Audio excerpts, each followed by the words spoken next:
Good afternoon, Ella. Good afternoon, Charles. How are you? I don't know. Where are we? Where are we, Charles? Do you wanna? We are in the ether. Our voices are trapped here. Oh no. Well, that's Yeah. awkward. You having a good afternoon? Having a good day? Yeah. Good. No, No. I lied. Oh. Stuck in assignment hell all day. You know this, so I don't know why you're asking me. Taking a quick study break. Well, for the people at home. Yeah. You know. Well, who are- you heard it here first. Don't take anything to do with data visualization ever, because it will ruin your life. Don't do it. Yeah. This has been a PSA. Anyway, welcome to FMUF. Welcome to Murph. Hi. I like our intro to Murph. It's always good. It's always variant And loud. and loud.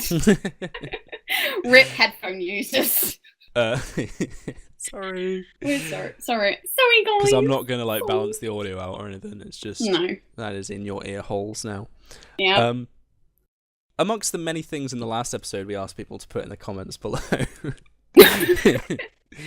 Didn't get nearly as many responses to what I was asking as I would like. Still haven't heard how people are doing. I asked people how they were. Didn't get anything. However, we did get a mighty response on people sending in their first time kits, like their first time they went LARPing. Mhm. Yeah. We sure did. We surely did. Yeah. Oh man. So I posted to Twitter after last episode Yes. with kind of a collage of mine and Charles's first ever kit. Yeah. Yes, it was mildly mortifying for both of us, but I'm sure our pride survived it somewhat. Yeah. Having done that, posted it to my Facebook like the social media hussy that I am, and we got some lovely replies from the people of the great world of Facebook, so posting their first kit. We even got some on Twitter, which was fantastic. So thank you for that, guys. That was wonderful to see sort of how you all went about it.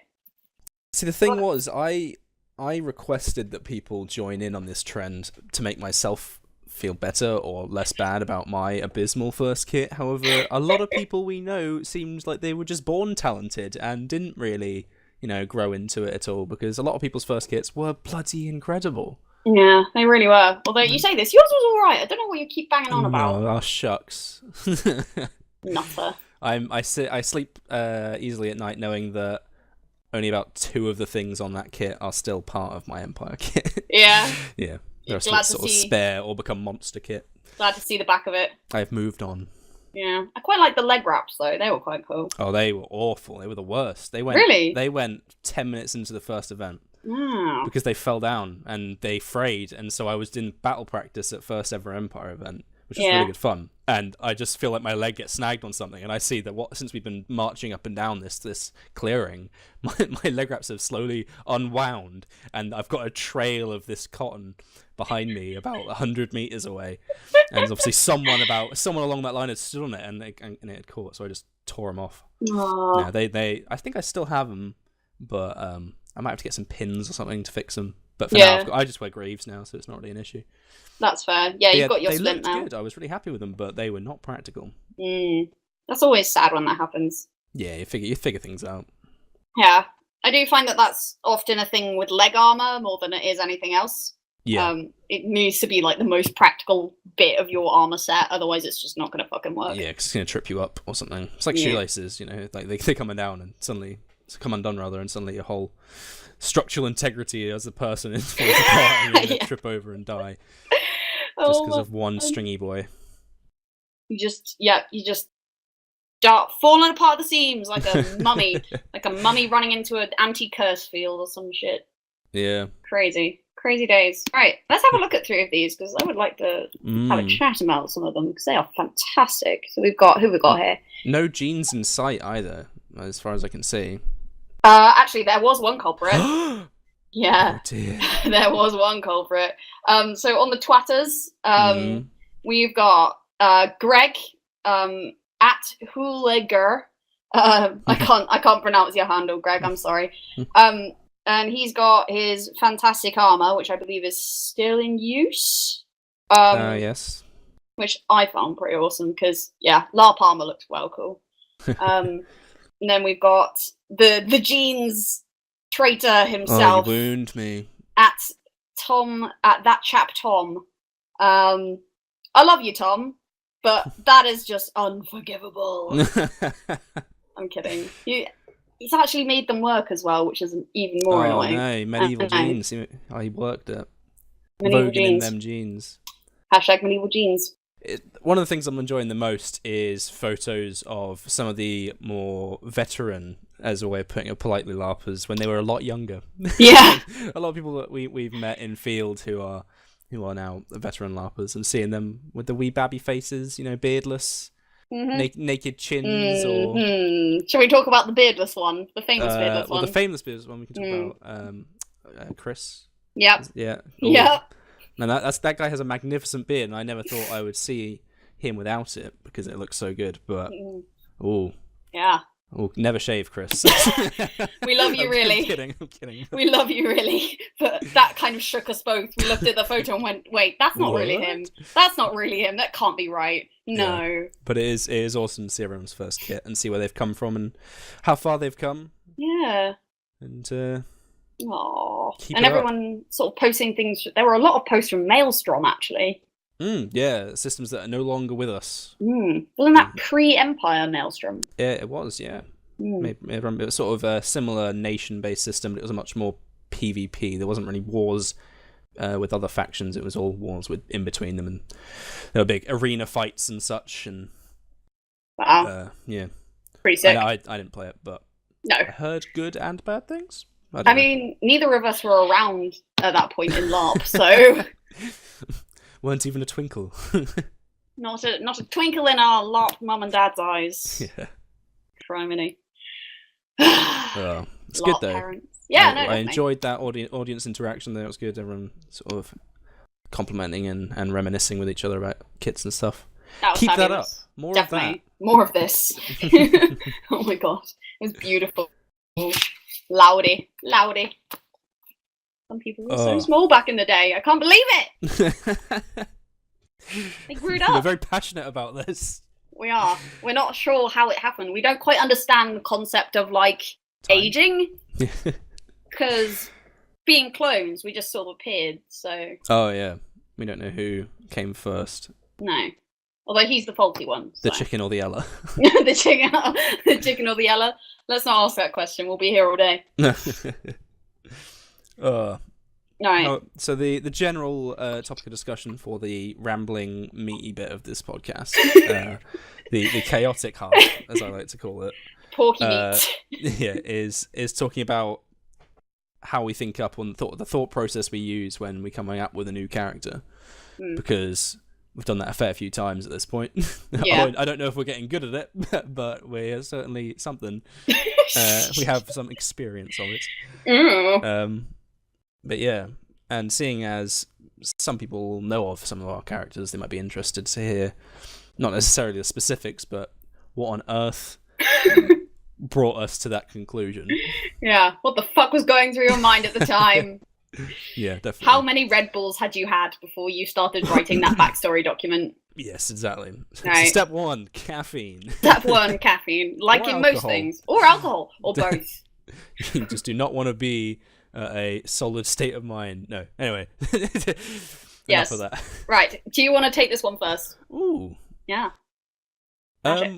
When I start thinking of a character, normally, so far since I haven't had any character deaths, touch wood, touch all the wooden things. Touch his head. Not all of them, really.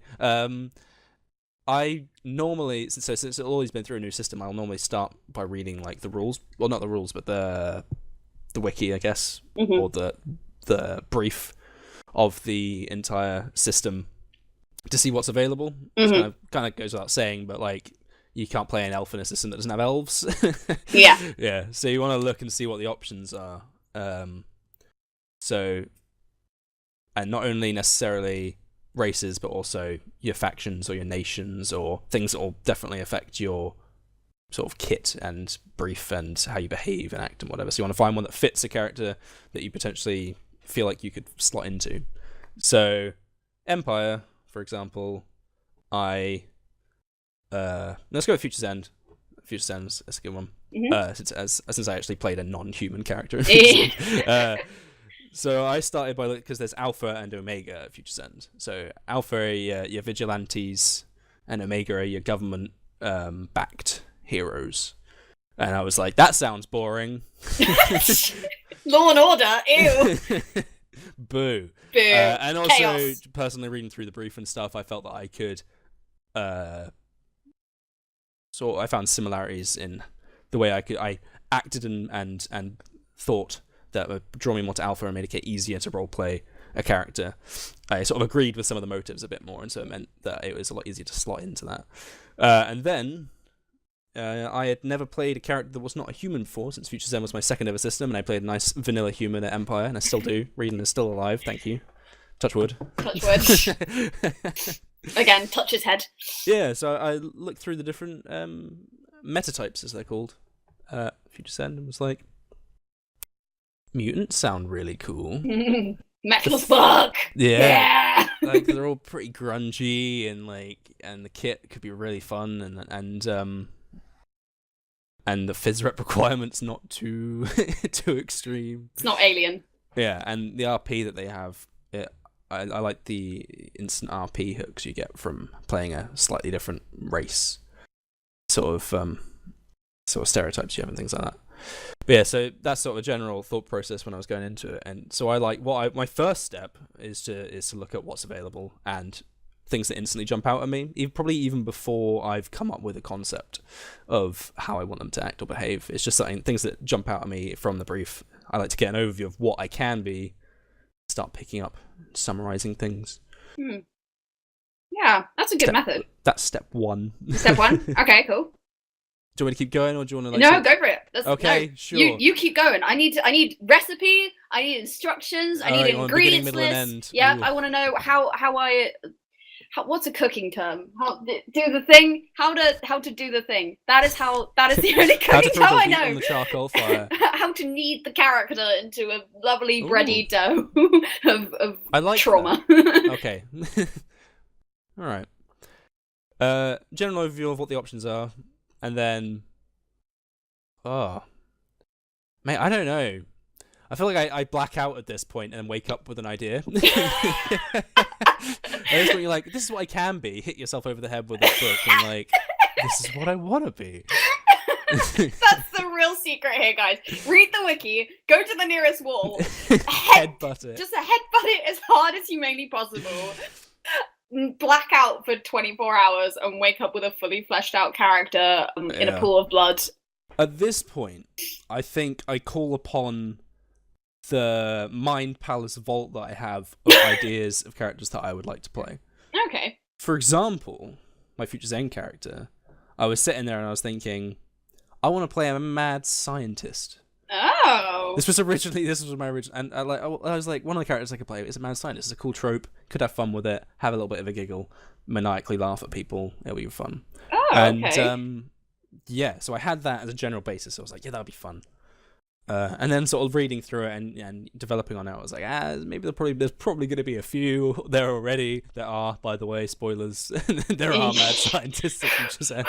Are there fuck? Are there ever? And so I mixed it up a bit. I was like, we'll make him like mad engineer. Engineering sounds fun. I'd never played a crafty character before. I know, like my first character is very much fighty, and so I was like, let's play a character that can make things because that's a bit of added role play.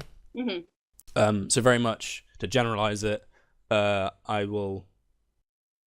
A lot of LARP systems have similarities. They'll have fighting people, crafting people, healing people, magic, etc. Yeah, magic people, etc., etc. Yeah. And so, I'd obviously tempted by all of them. Yeah. I'll get through all of them eventually. I want all of these. Yeah, exactly. Just gather them up in your arms. I also don't want my characters to die, so I can try them. So I was like, all right, let's play a crafty character now. And so I looked at the options for that. I was like, I can make mad scientist chemist, and I was like, maybe I can't pull that off, and maybe it's been overdone. I don't know. Engineering sounds fun. I was still going to be a very mad engineer. I think you've succeeded in that. Oh, really? I was going to say I toned it down quite a bit. Yeah. I mean, like, he's not insane. He's just a fucking dipshit. Traumatized. Oh, there we go. Yeah. Bless him. So, yeah, to not go into too many details to make this go on for fucking ever. look at what you can be, then look through a list of things I want to try out, and then slot them into the category. So I was like, okay, I want to play someone that's not a human. Let's be a mutant. Minimum phys rep. Looks like they're good fun.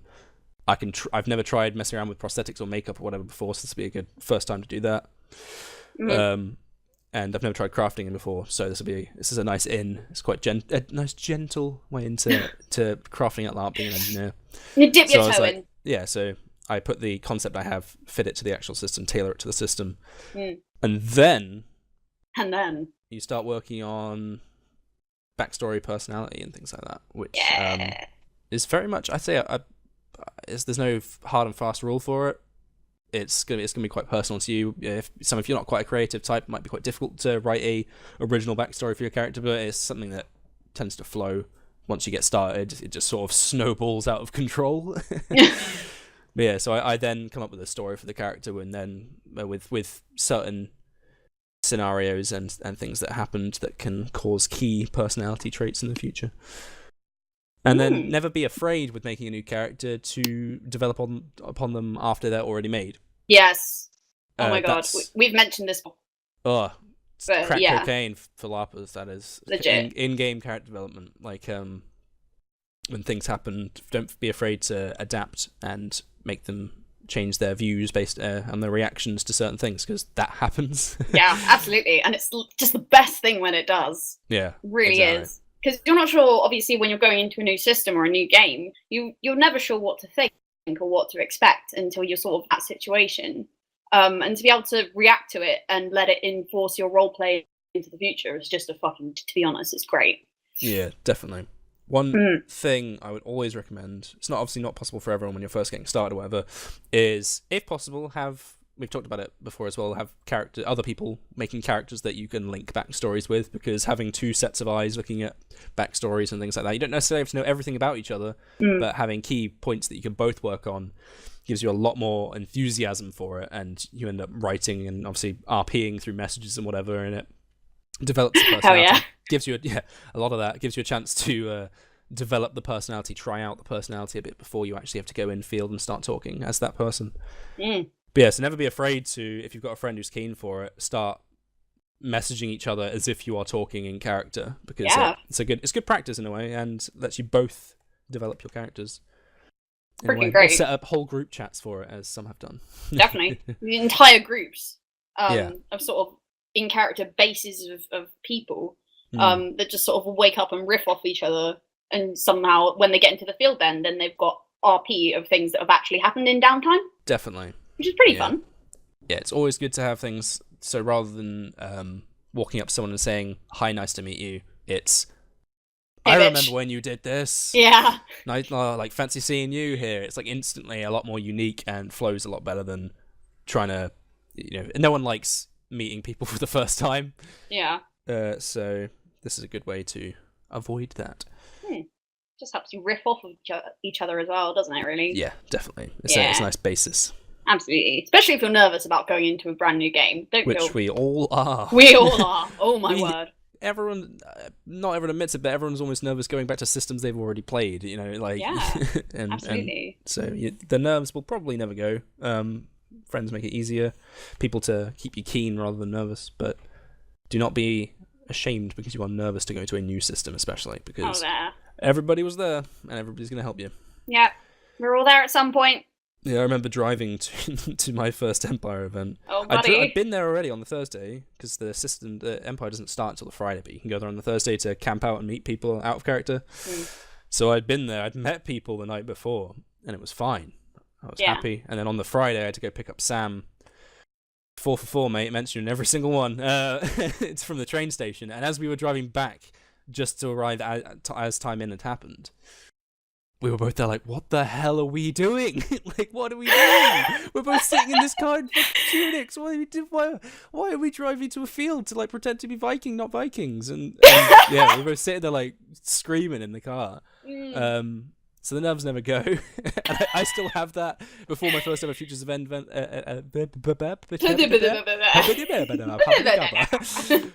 my first Futures End event. There you go. That's how words work. I was bricking it. Especially because my first ever Futures End. Sorry, I'm going to go on a wild tangent. No. If you've ever listened to any FMUF before, this is no new this concept. Is new. Yeah, this is how we do. We're sorry. Trash. Trash people. We're so sorry. What were we talking about? My first Futures End event was a social event, which was you poor thing. You poor thing. Because there's been previous social events. Your first event was one. No, not one, two. There've been two social events. And they, from what I've heard, were far more normal. They were like, because Futures End, you're playing superheroes, basically. It's a way of cutting it short. And there. No, so you are playing superheroes. Yeah, definitely. Brief! The brief. Fuck you all! And the socials were like going to a dinner or something, like Hellstrom dinner, right, or something. Yeah. So the first one was like a Hellstrom unveiling of a project that they've been working on, and then the second was an auction. Yeah, and I didn't go to the second one, but the first one was my first ever event. First ever experience of LARP. And yeah, it was pretty normal. It was actually kind of like going to a family reunion or dinner. Almost. Ooh. Yeah, so it was nerve-wracking, but it was nowhere near the motherfucking acid trip that you had as your first ever Futures End. So those were the previous two socials. The next social is going to be a press conference, which also very much fits in with the superhero vibe. My first ever Futures End event, it was the social event where everyone had been sucked out of, which as far as we know, it's all speculatory, and we were sucked out of this plane of existence and all thrown into another plane of existence. This is me obviously theorizing because no one really knows. It could be that. It could have been a mad scientist's brain. Know. We don't know. And we were thrown into some 70s imagination of a BBC Christmas broadcast. Yeah. So everyone was dressed up in Christmas like 70s clothing. Like I had flares on and a Christmas jumper, and I had lights on me. And my gun holster was a Santa hat, and everyone else was wearing like elf ears and stuff. And I'd never met any of these people before, and both in character and mostly out of character. And we were playing like party games, like Giant Operation and stacking towers up and stuff. Yeah. And pretending to smile at the cameras because there was a giant zombie walking around. Yep, that was the cyber zombie who was a big bad at a previous event. Yeah. Who actually caused the death, I think, contributed to the almost death of one of the NPCs knocking about in that place. Yeah. And so she was freaking the fuck out this whole time, going, seriously, keep that thing away from me. And we were all like, yeah, no fear, Dudio. We're all trying to not get near it ourselves. It almost dropped a tentacle on my head. I'm scared. So when we first spawned in, like as time in happened, we were all, because the previous event had people bleeding out on the floor and in mass panic, and the event ended like right then and there, like a click of a finger. And then when they started the social event, they were all put in the same positions, and so they came in screaming. They came in thinking they were under attack. And obviously, I'd never been to one, so I came in sort of like sitting down because my character had been working on something or whatever he was doing. And so but everyone so it was time in. We all had our eyes closed. Time in. Everyone opens their eyes. Everyone's screaming, and I turn around and side to side, this giant prosthetic suit side to side with me is looming over me. And I'm like, and like I was just internally screaming, and because I was gonna be like acting confused, and then I was genuinely terrified because we had coming into the room, we had our eyes closed entirely. I had no idea there'd be this fuck off suit like monster. Yeah. So it was beautiful as well. Me. So that was why really I was nervous going in. And I think if I'd known how crazy it would have been, I would have been 100 times more nervous, I think. Yeah. Because I was thinking, it's going to be Christmas. We don't know what's happening. There was really no brief for full event. I was like, okay, we're just going to be hanging out in Christmas jumpers, I guess. And then it was like, no. Yeah. There was a lot of plot as well. That's the thing about Futures End. They will make 3-4 hour period seem like an entire event. They're that fucking good. They really jam-pack it. Oh yeah, like we had personal plot getting thrown about, we had freaking world plot happening, we had the rituals with Morgana that we just left at prison in Ashmount prison, and just oh my word, mind blown. Yeah. And one of the NPCs who was knocking about there, shout out, by the way, to the phys rep of NPC. The NPC is called Dr. James. And he is just the most big bad ever. He's fantastic. Because the phys rep is so freaking good at scaring people shitless. Yeah, I heard like about this. it is fantastic. So he was sort of Go ahead. He was sort of going around like dropping people's personal plot on them, and going, "I know your family." Because it's a superhero game. People have secret identities, and he was dropping into conversation people's real names, like their characters' real names. Yep. Which is big news to a lot of characters. Really is. For a lot of us, if someone comes up to us and says, "Oh, hi, X," insert real name here, freak the fuck out and have like a panic attack on the floor. We are gone. We are done for the evening. Yep. Completely. It was amazing. So I was, having known pretty much nothing, I was both trying to catch up on what had previously happened and also putting together like the plot lines that were happening at the event, and I got nowhere close. Like, there were people that were pretty much ignoring the plot that was at the social. They didn't really Leon didn't know there was plot going on until halfway through the event, when someone came up to him and started telling him the theories. They were like, "Wait a minute, there's plot? I've just been standing here drinking, looking happy." And there was me like going around collecting everything together, and then still knew nothing. And that's not even because I didn't have like a base from being at the previous events. Like, nobody knew what was going on still. Yeah, it was brilliant. Yeah, so I was bricking it before that, and then slightly less. I'm still glad I went though. Yeah, because it meant that I had a good basis point to go from when I came to the actual mainline event, because I'd turn up and people's characters had only met my character in that weird Christmas social. Yeah. And so they'd walk up and be like, "Oh shit. So you're real then?" Yeah. Because a lot of people thought it was a dream or whatever. So they're like, wait, you were at Christmas? And it's like, yeah, who are you? Oh wait, you remember me? I don't know who you are, but I've never seen you before, and then I saw you at a Christmas thing, and now we're here, and I don't know what's real, but you apparently are, so that's exactly. Good. But I still didn't know, because the last event was still wibbly wobbly timey wimey stuff, because we were apparently in Camelot. We were. Not in the real world. So my characters, there were some people my character did not interact with because he was not. He didn't know if they were dreams or not. Yep. He was like, "I don't know." You poor thing. So seriously, now that we are in the real world again, I will be talking to certain people. Just going, what the fuck? Well, you're still here. Sorry for ignoring you. Thought you were a dream. Yeah. Lol. You know how it is when you wake up in a dream sequence, possibly in a mad scientist's brain, possibly in order to enact a simulation to stop world-eating gold people. Like. Yep. That's not even a lie. No, it's not a word of a lie. And well, even then, we don't even know. So yeah, that's just the current theory. Yeah, we don't know. No one knows a thing.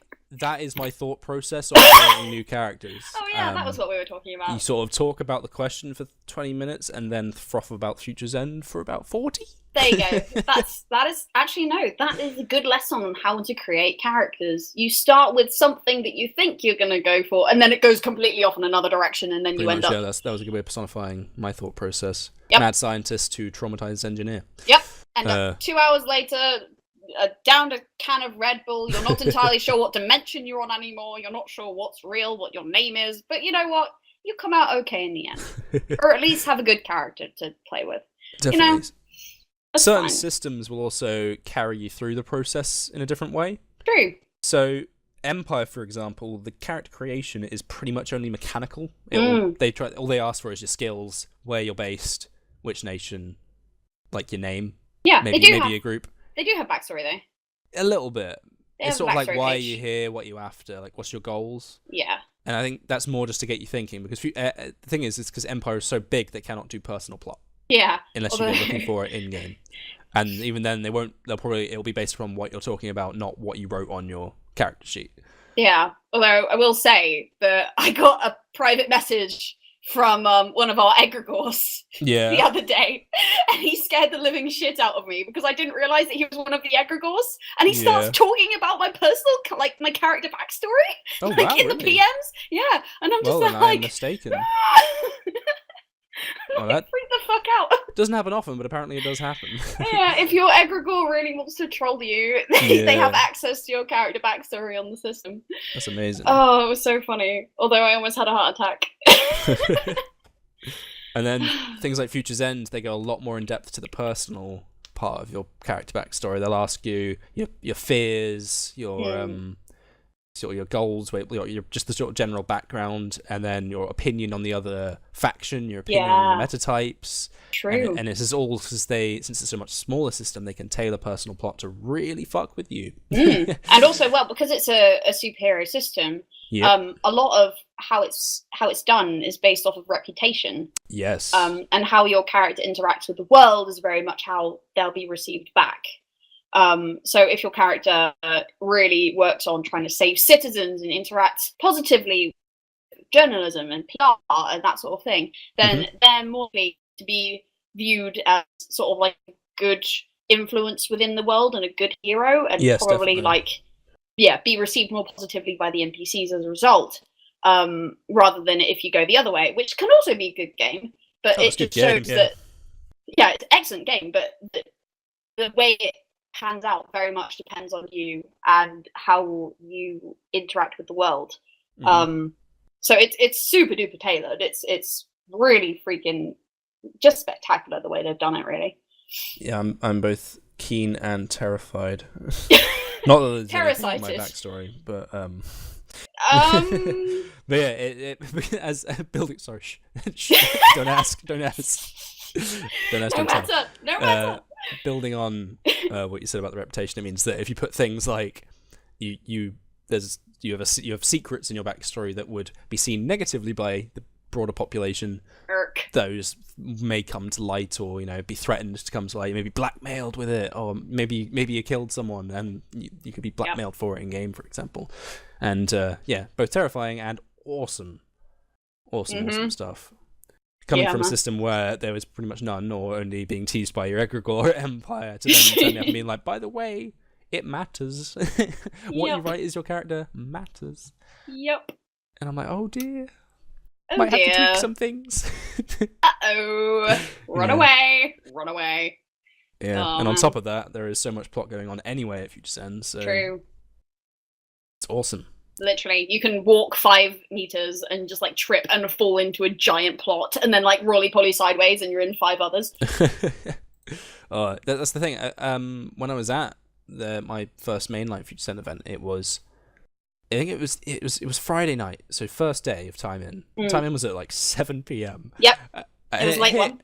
It was late, yeah. I think they wanted it dark. That was yes. my thought. Yeah. It was. So dark and confusing. Yeah.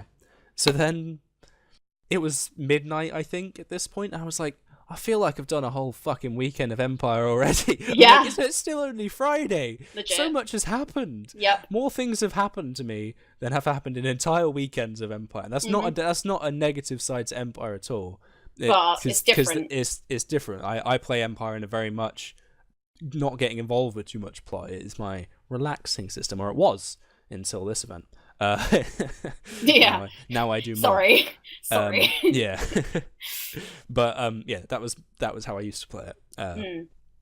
And so I was like, why do things happen so much? Yeah, why does everything always happen so much? Yeah, it's not necessarily that so much is happening, it's more that it's constant. Like you can't take a breath at Empire, since the main fights, there's no fighting in the campsite, for example. It means that you can take a breather whenever you want. Yeah. And whereas at Future's End, you're always under threat, and so it's like you're never really truly relaxed, and so it makes time go on quite slowly, which is perfect, because I want that event to go on forever. Oh my god, same. But actually, funny story about not being able to take a freaking break, because you're just like, everything is happening everywhere all the time, and it's just madness. Absolute madness. It shows that the world goes on. Like, it's a world that has its own batshit crazy stuff happening all the freaking time. Whether you're ready for it or not, it will happen. Sort of thing, which I think for Future's End really works as a system, because obviously it's pretty high threat, especially nowadays. Ooh, yeah. But yeah, my first ever event tiny baby LARPer at FE3, I took a break to go and get some fried potatoes from the food vendor. Oh no. Yeah, I know. I did the fatal thing of going to a food vendor. Yeah. So I was over there, handed them my money, got my potatoes. I was like, oh yeah, this is amazing. Forgotten to eat all day. This is my first meal. I'm so excited. And then I hear, what the fuck? I turn around, and there's an entire fucking horde of zombies advancing towards Alpha Cap. Oh my god, I nearly shit myself. So I'm just there with my twice fried potatoes in one hand, my baseball bat in the other, and I just wade into this fight and start swinging and like chuff potatoes with one hand and like swinging and hitting things with the other, and just tactical potatoes, man. That memory will never leave me.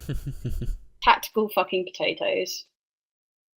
Oh, that's amazing. Yeah, it was a good time. But as long as you're eating them at the same time, that's what I like to hear. Legit was just snuffing potatoes and smacking zombies on the back. I've just gotten up the Tenement 67 sort of character creation thing that they asked for. Ooh, they've got some similar things on here. They've got like, what is your character's biggest fear? I love this one though. This one I love is who do they love the most? I'm like, because that gets you in the mindset so much. You're like, who would my character hate? Because you're instantly thinking they're gonna kill them, or they're gonna threaten me with them. Yeah, and so that instantly gets your character in the mindset of your character thinking like, who would it get to me if they were to threaten? I mean, and it then makes you build that bond with that person a little bit more, think about it, develop it, and definitely. Yeah. So yeah, there's good character creation sheets when they make you think about stuff you hadn't thought about. Because, I mean, wasn't it Michael's character who does that sort of thing at T67? He goes, goes around threatening people. Charlie's character, that's the one. Playing Heinrich the Solution, sort of basically a HR rep trying to get this strike to end is the law of the system. And so he'll walk up to people and sort of say, like, oh, I may not threaten you, but what about your wife, your child, your sister? Yeah. And sort of like reel off these names and stuff. And to threaten people. And when he was telling me the character concept and sort of RPing it like that, literal chills, because he does it so well. And I've heard from people that it played out that well when he was doing it in the system as well. But and it's because they have this kind of information, and there's sort of things like this, like, do the corporations have a file on your character? And so it means that they will be able to pull out this information. This will be in the public domain. Yeah. We're gonna fucking die. Yeah. We're gonna fucking die. And then once again, this is a new one. If they have a file on the character, what is the darkest secrets they know about your character? Yeah, I like and that it's one, like, actually. That shit's gonna get pulled out on you day one. Yep. Ugh, it's gonna be intense, because neither of us have done that system before, but we're both going to be attending later this year. Yes, looking forward to it. Yeah, we both got on the crazy cornucopia that was the ticket sales. And both managed it. Oh, I was like, yeah, we'll do it. It'll be fine. We're keen anyway, so that's why we were, because it was like tickets go on sale at 6, no, 8 rather, 8, or whatever. Yeah. And so we were like, we're keen. We'll do it. We'll be on it right away. And we filled out the request form really quickly. Apart from like the last bit, we were like, oh, let's check that, and spent less than a minute checking it. Yeah, it was one of the archetypes, because we had to put in a third archetype, and we didn't think of that far. So we sent our things in at 1 minute past 8, and we were like 10th down the list, or 15th, I think, down the list of people that had sent them. Yep. And within an hour, all the tickets were gone. This is a well sought after system. So it was insane. One of the sort of, it's Nordic, isn't it? Nordic LARP, as you call it? It is Nordic LARP, yes. Yeah. So it's a lot more rules light, RP heavy, and so the questions really try and get you thinking into the mindset of your character. They've sort of got. And then they have a nice process for, since it is such an RP heavy system, they know that character links are so important. They have things on the character sheet, sort of looking for links with the characters, so it means they can link you, because you're obviously not going to know everyone. And it's easy to make links with your friends who are going, but this allows you to get more. And then other than that, they've got any other characters that were involved in important moments in your character's life. Things like that. Just gets you thinking about more specific scenarios that call on for good RP. Yeah, man. I actually need to fill mine in. I haven't done it yet. I haven't done it yet, either. Terrible people. Yeah. I just, yeah, should be good though. Alright. Shall we get back to the actual question of this episode? Because that was me kind of trying to swing it back. Like, talking about how we our thought process for creating characters. There So we it was go. I was me trying to tailor it back into like how the systems help you with it. Masterfully done. Yeah, Masterfully done. Subtle. Masterfully would Subtle. be not having a 20-minute tangent, but Well, I have. this is FMUF. This is FMUF. This is what we do. Go FMUF yourself. Go FMUF yourself. Oh man, just the amount of people who were like, "Wait, there's fuck in the name." Oh, that makes sense. Why does that shake me so much? I know this. Yeah, exactly. I know you. Brilliant. Yeah, we've been called out a lot for it. We have mouths of sailors. We're sorry. Yeah, sorry. Nah, we're not. We lie. Just don't listen to it around your children. Yeah. Or they're going to hear it eventually anyway. Exactly. Unless they swear like we do, which they probably do, to be fair. Right. Yeah. Freaking character process, man. Again, go through the rules. What I like to do is actually go through the rules and find a niche type thing. Like when I'm looking through the rules for a new game, sort of through the systems nation briefs or like the racial briefs, I'll be looking for any sort of plot hook that I'd want to roll with, like something that you can grab and really, really ham up. Okay.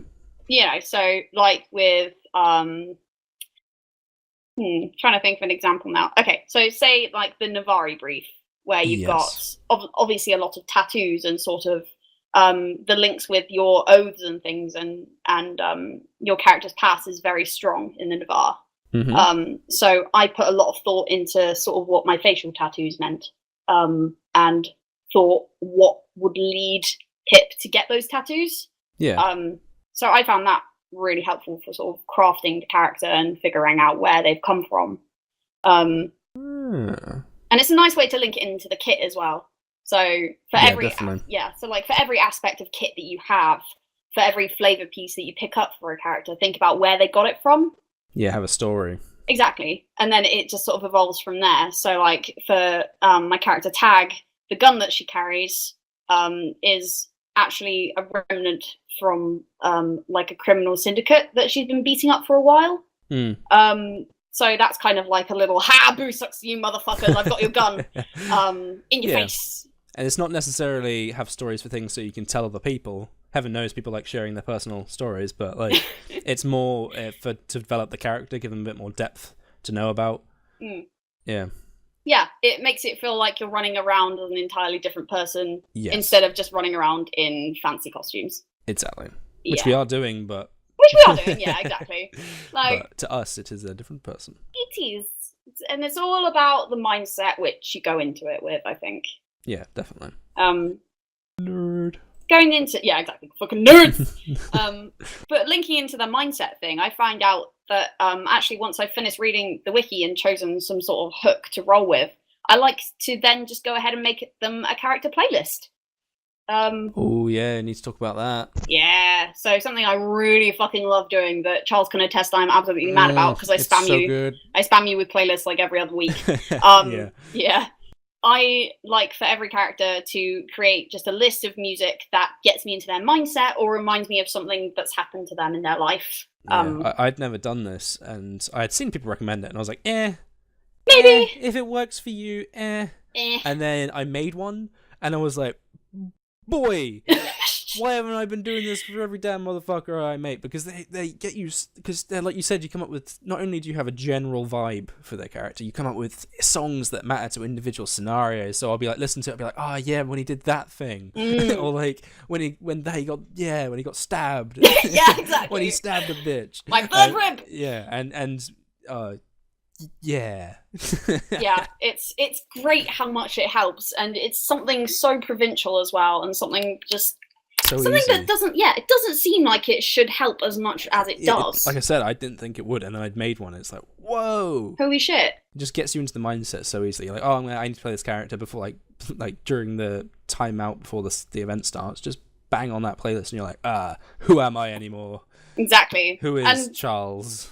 What is that? Who is she? Yeah. But yeah, I also figure out that in terms of character playlists, it can be a really cathartic way of figuring out how your character feels about different situations as well. Yeah. So sort of in LARP, something that happens quite a bit that can be kind of hard to deal with is character bleed, which is sort of your IC shenanigans bleeding into your OC life and affecting your OC mood. Okay. Which can be a little tricky to deal with if something really intense happens IC. And you're just like, holy shit, how do I even deal with this? Yeah.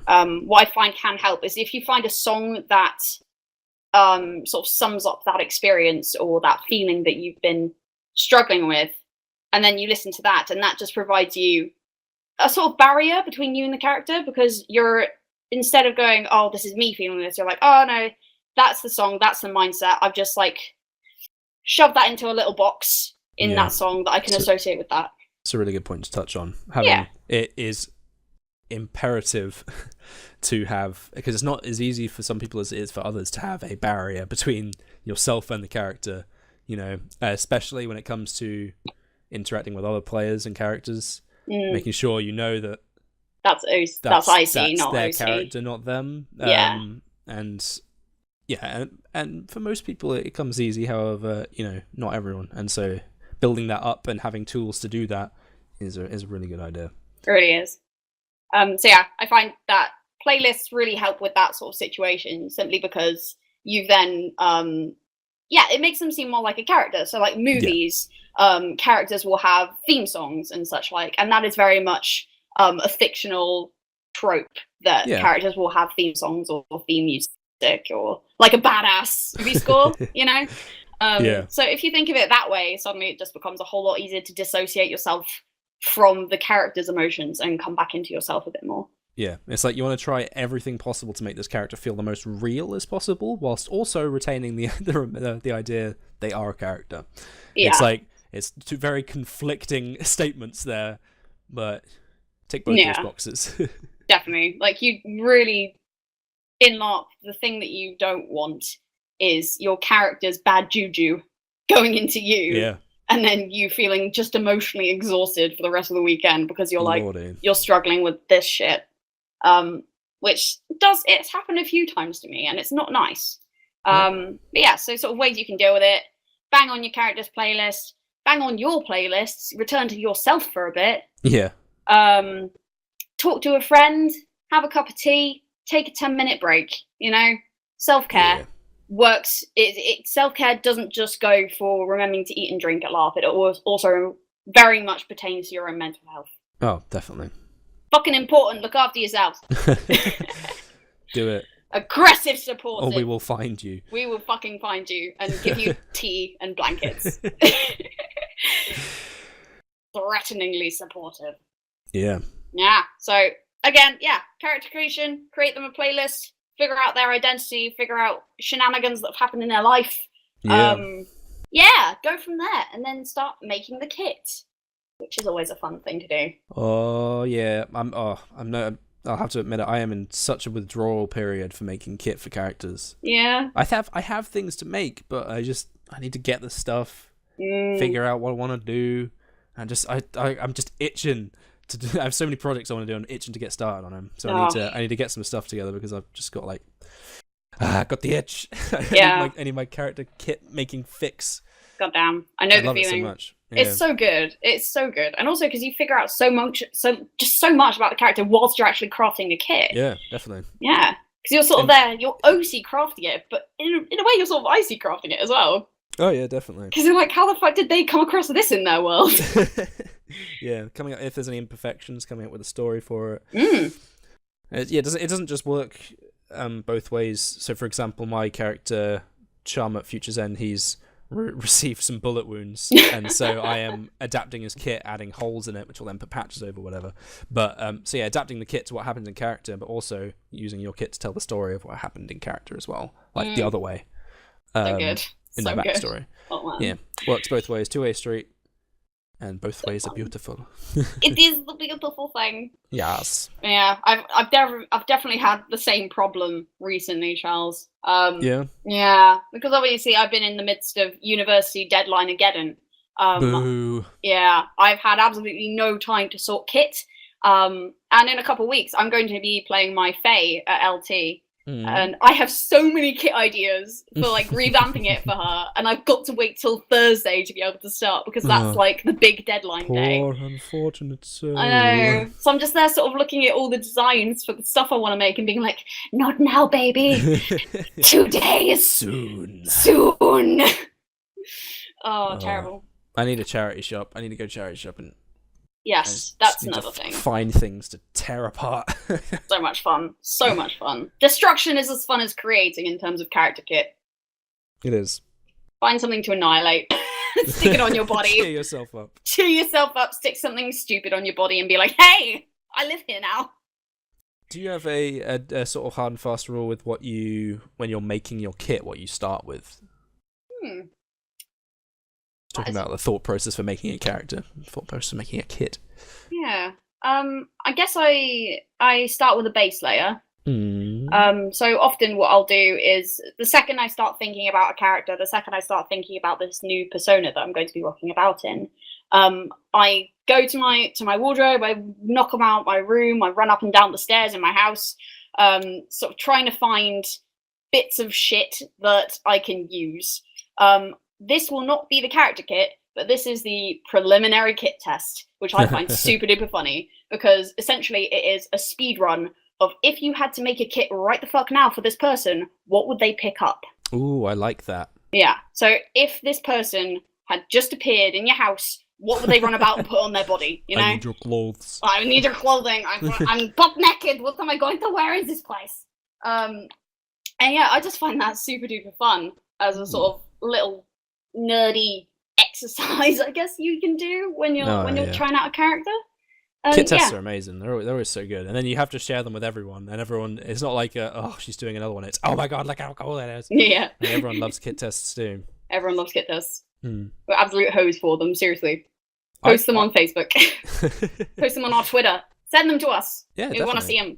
It's not just your first kit; it's all your kit. All your kit. Anything you do, we want to see it. We are LARP sluts. Give us food. My thought process for kit so far has been the opposite. Ooh. I've been like, what are the defining parts of their costume? And then I just sort of fill the rest in. For example, for Charm, he wears his classic denim jacket that he's always got on. And I was like, I was quite lucky because I was like, I have a denim jacket that I never wear because it ain't really Charles's aesthetic. But I was like, boom, that fits the character. It's kind of grungy. I can make it, I can sort of patch it up. So I was like, what can I put underneath it? Because I can't just run around naked with a denim jacket on. I mean, that's an entirely different kind of roleplay. Each to their own. Not going to be any judgment. No. However, so I was like, what can I put under it? What can I put on it? And I very much built his kit with that as the anchor point, sort of cornerstone of it all. Okay. So you were thinking about Tom's kit and you immediately went denim jacket. Is that how that went down? Exactly, yeah. Oh, man. This, the story of the denim jacket is... years and years ago, I went to the Download Music Festival with some friends. Oh, okay. And we all bought denim jackets and put patches on them for like the bands and stuff. So I had a big old Metallica one on the back and a few other ones.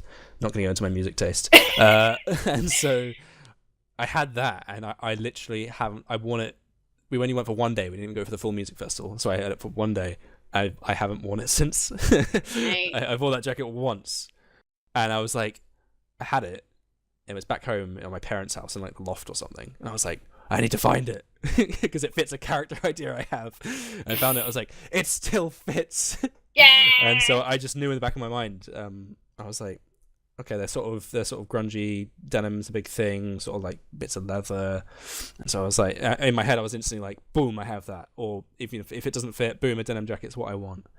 And that'll be his thing. He's going to be protective over that jacket. It's going to be very important to him and his kit. And so I then built upon it. It's now covered in patches and badges and stuff, and I'm going to tear some holes in it. But it was. I was like, oh, that's something I can use. And from there, you then go on to other things like, oh, I have this I can throw together. This I can throw together. Like you said. From after I had that point, I then followed your procedure of what can I use. Yeah. What do I have right now? Oh shit, I'm keen. What do I do now? Exactly. Yeah. I think I did 4 or 5 kit tests for John before I actually finished him. Oh, hell yeah. And sometimes I'm sure people were like, what has he changed since the last one? I'm like, it matters to me. There's like a new sock, okay? Yeah. God. Yeah, I'm wearing different underwear, guys. Different underwear. I'm not Chum wearing the gold pants. sparkly one. Yeah. I got custom ones made. Yeah, exactly. They've got Chum Bucket embroidered. Obviously. Yeah. God. His little logo on. Yeah. Oh my goodness. That's hilarious. Right. Shall we? So today, actually, I think this may be the most last minute on your left to date. Oh god, we're getting late. We're getting later and later. We're gonna start doing them during the recordings, I think. Oh, we are probably. This one was about like half an hour. I sent you this before we started recording. Yep. So Charles, would you like to enlighten the people on the horror that I gave you today? Let's see if I can find the actual wording because it's a ridiculous one. Okay, so contest for this is that I've been compiling government data on hate crime all day, so I am fucking hopped up on caffeine and I hate humans. So it is in this schema of hating people and being completely off my face on caffeine that I sent in this. Give me a minute. Keep talking. No, my phone is frozen. Oh no! It's all the shambles. Charles, this is not good enough. I just realised that you copied my "oh no." I did. My "oh no" pretext. Your "oh no" pretext was fantastic, and I feel like it should become more of a thing more often. Yeah, so about half an hour before we started recording, I received this. Oh no, you are the DM, so Dungeon Master for a new campaign. But lo, you have no plot, and all the pre-made plots have been thrown into a volcano. Your secret volcano lair from the first episode. Yes, callback. The object to your left is your campaign's big bad. What is the plot for this brave new world? My response: I hate you. I'm not sorry. So I had just got home from work. Well, I'd been home for a little while, but we'll not get into that. Mm-hmm. And since I'd been home from work, I'd crashed on my bed to get comfy and sort of chill out. And so to my left was my pillow.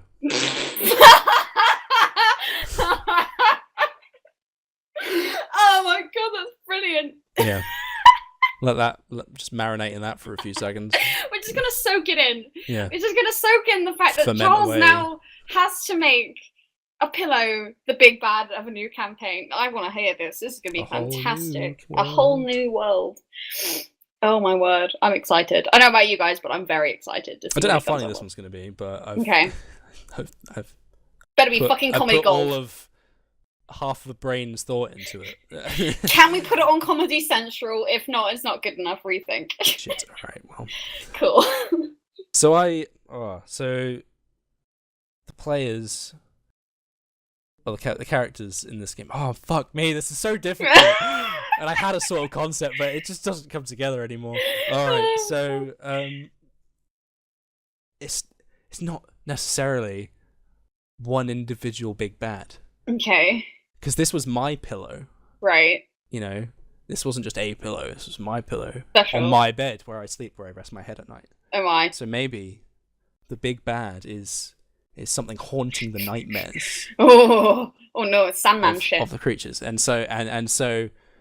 You know, throughout the campaign, they're having these troubled night sleeps and stuff, and having reminiscent dreams of important things that have happened in their past, stuff they're ashamed of or such. and that was the big bad, this dream creature learning about its enemies and learning their deepest, darkest secrets. And so that's them. So it's something that players won't even think about. They'll be fighting kobolds and kegs and stuff. Yeah. And they'll just be like, oh, this is just this weird thing the DM keeps throwing at us every time we sleep. Like, roll a wisdom save. Oh, no, you have this evil dream. Like, who cares? You know, I'm fighting zombies today.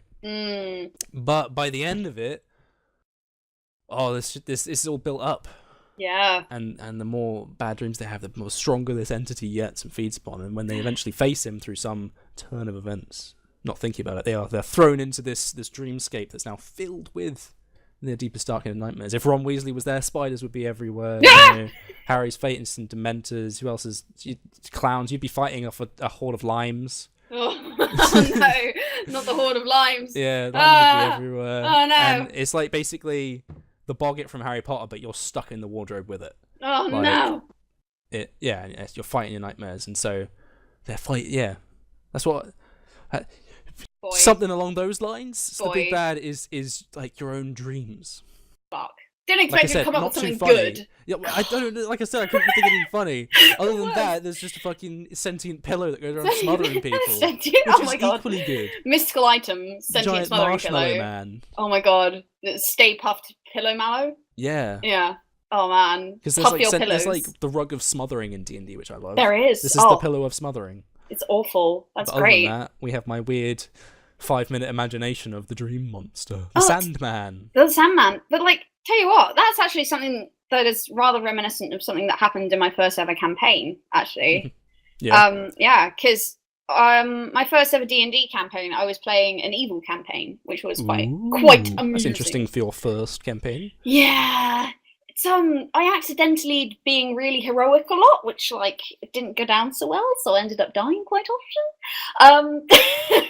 Whoops. Oh well. But yeah, so essentially my character was a changeling. So yeah, her hag mother was out for her face quite often. And one of the ways in which this happened was picking up a creepy doll, which gave her really hinky dreams. Yeah, so that was a fun sort of triggering segment there for me, and just remembering my days of being a changeling and being harassed by a hag in the middle of the night. D&D is weird. That's given me. This is really weird, by the way, because you saying something similar happened in your first campaign.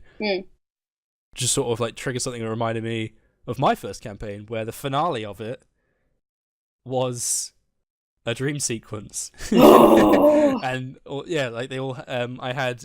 It was a big build up of there was going to be this war with the gods, and like they were choosing their own patron deity to like serve. Blimey.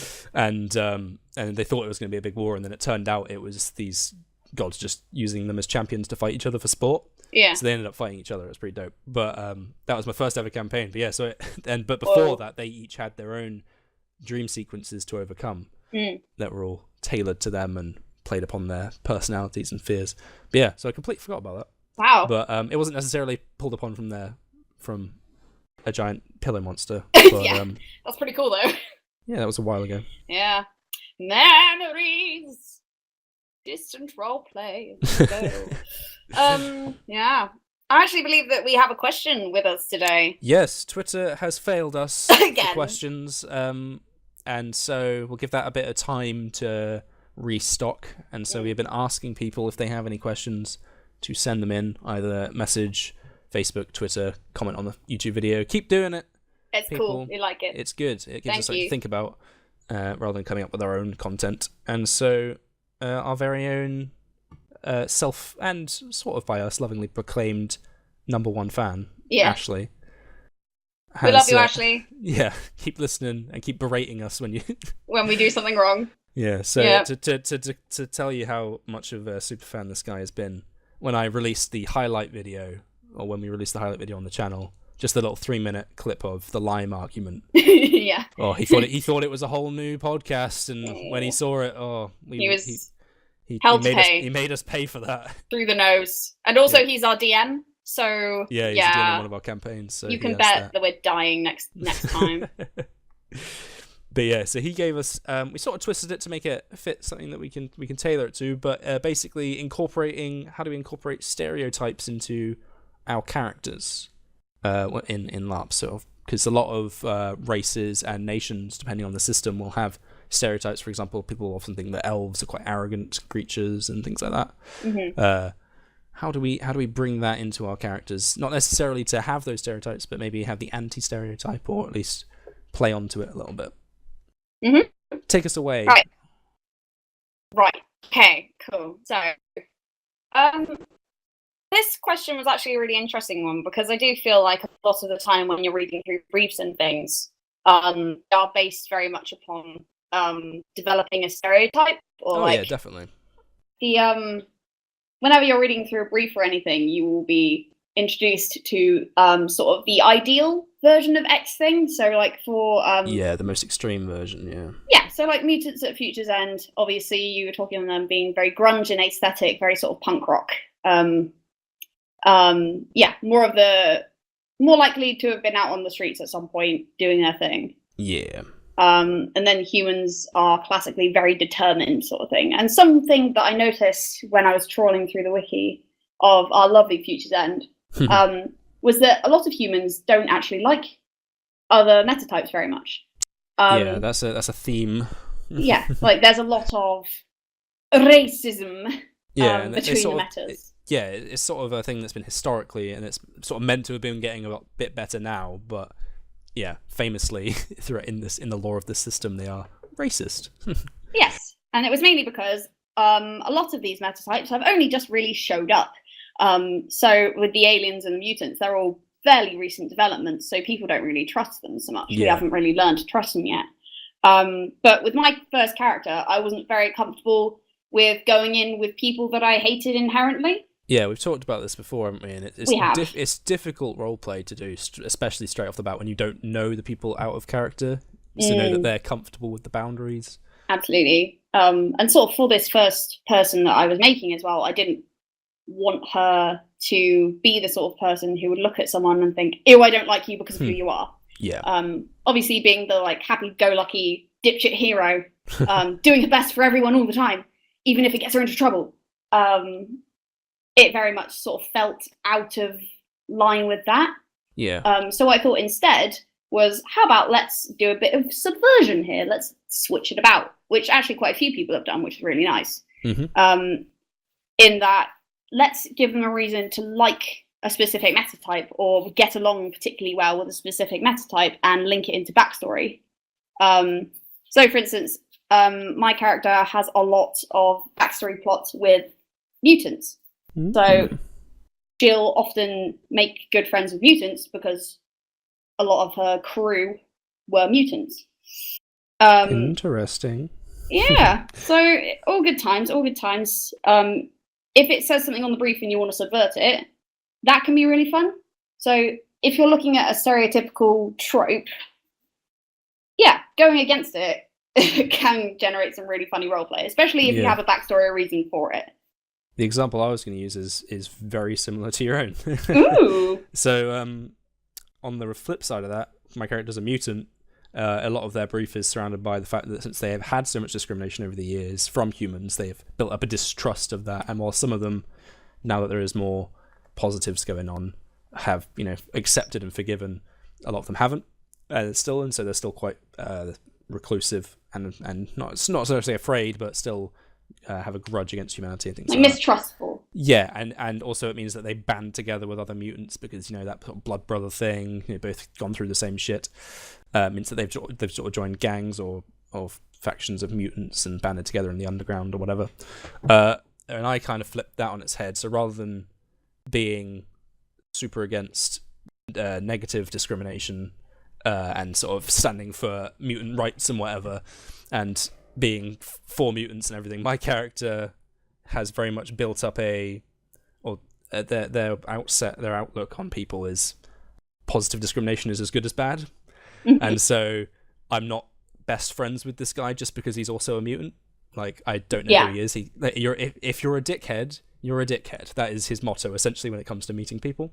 Okay. And it means he doesn't have a lot of friends, but because he doesn't instantly have that get-along moment with mutants. But one of my favourite moments of roleplay using that so far, because it's actually come up, was another mutant character speaking to mine used the phrase, us mutants got to stick together. Yeah. And just the contempt. I was like, oh, this is it. Oh, this is it. It's perfect. It's like, what? Like, I didn't say anything. I just gave them the side eye of the century. And I'm just, in my head, I'm just like, why? And I think I brought it up. I think I maybe talked to your character about it or in one of the downtime conversations. I was like, what is that? Like, why? Yeah. I don't know them. Just because we share a squiggle, which is the mutant mark in the game, just because we have a squiggle on our face doesn't mean like we're best friends.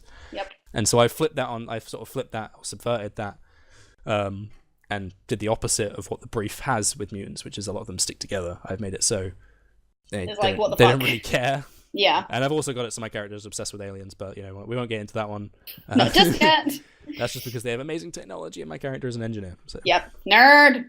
Haven't really got to roleplay that one yet. Yes. Apart from when an alien was poking at me and looking at all my badges on my jacket, I just stood there very nervously. Aww. I was like, hi. They're gonna eat me. Oh god. Can I see your spaceship, please?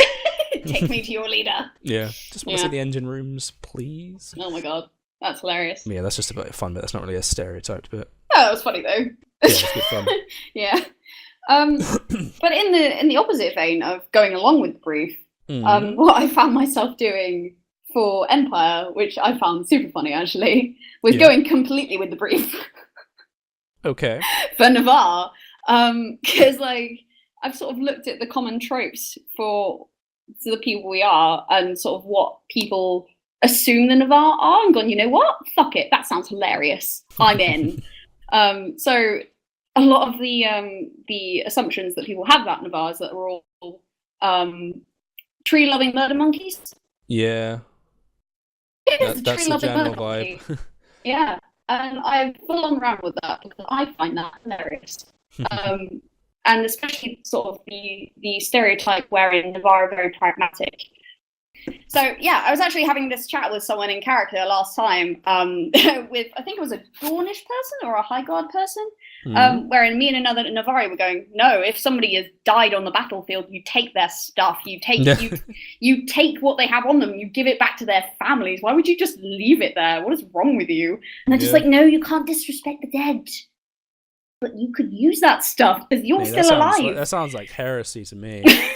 Everything the sounds body like is heresy. nothing. Yeah, exactly. It's yeah. So that was always really funny, and I've really enjoyed sort of playing to stereotype and almost completely flim-flamming people by the amount to which I'm just like, nah, mate. Yeah. This is how I do things, and they're like, why though? Wait, what the fuck? How are you like this? And it's been really funny talking to some of the more flowery nations who are very much the opposite. Yeah. And having that RP of social disconnect with them. So yeah. I stick to the brief very closely at Empire by being a loud drinking, hugging, Steiner, running, Windmarker, chainmail, chainmail and stuff over my chainmail, being loud and proud is the sort of Steiner, which is a archetype within, or a tradition, within Wintermark. And a lot of people do that really well. That's the beauty of Wintermark. That's why it's quite an attractive nation, because it's not one brief, it's three. It's like we're all Wintermarkers, but you can be a guy that wears tunics with nice trim and bright colours and jewellery, or you can be a guy covered in furs and who's sort of sticks to the tundra, who looks a bit more sort of Eskimo-like, or you can be a marsh-walking Calavesi who are all covered in feathers. So it's three nations within one, and that shows in the size of it.